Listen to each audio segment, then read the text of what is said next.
વિકાસની મોટી વાતો વચ્ચે તાપી જિલ્લાના ઉચ્છલ તાલુકાના સાકરદ ગ્રુપ ગ્રામ પંચાયત આવતા નુરાબાદ ગામની વરવી વાસ્તવિકતા સામે આવી છે। અહીં રસ્તાના નામે માત્ર પથ્થરો, કાદવ અને ગંદકીનું સામ્રાજ્ય છે। આ એ જ રસ્તો છે જ્યાં ગામની પ્રાથમિક શાળા આવેલી છે। સવાલ એ છે કે શું તંત્રના અધિકારીઓ ક્યારેક એર કન્ડિશનર ગાડીઓમાંથી ઉતરીને આ નરક સમાન રસ્તાની મુલાકાત લેશે ખરા? વિકાસની મોટી વાતો વચ્ચે તાપી જિલ્લાના ઉચ્છલ તાલુકાના સાંકરદા ગ્રુપ ગ્રામ પંચાયતમાં આવતા નુરાબાદ ગામની વરવી વાસ્તવિકતા સામે આવી છે।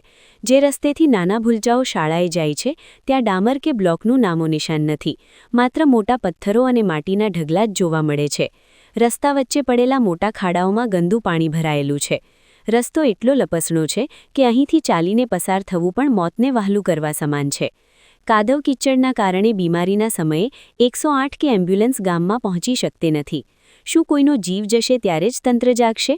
સામાન્ય વરસાદમાં પણ આ રસ્તો બંધ થઈ જાય છે, જેના કારણે ગ્રામજનો મુખ્ય શહેર કે સુવિધાઓથી વંચિત રહી જાય છે। ઉચ્છલનું સ્થાનિક તંત્ર અને પંચાયત કયા વિકાસના નશામાં ચૂર છે કે તેમને આ રસ્તો દેખાતો નથી? ટ્રાઇબલ વિસ્તારના વિકાસ માટે આવતી ગ્રાન્ટ કયા ખાડામાં જાય છે? શું નુરાબાદ ગામના બાળકોને સુરક્ષિત રસ્તે શાળાએ જવાનો અધિકાર નથી?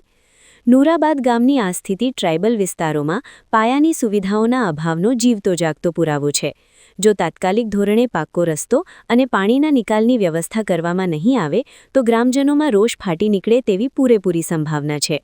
હવે જોવાનું એ છે કે તંત્ર આ કાદવ સાફ કરશે કે પછી જૈસે થેની સ્થિતિમાં જ જનતાને રીબાવવા છોડી દેશે। Sadiq Pathan, Hind TV News, Uchchhal, Tapi.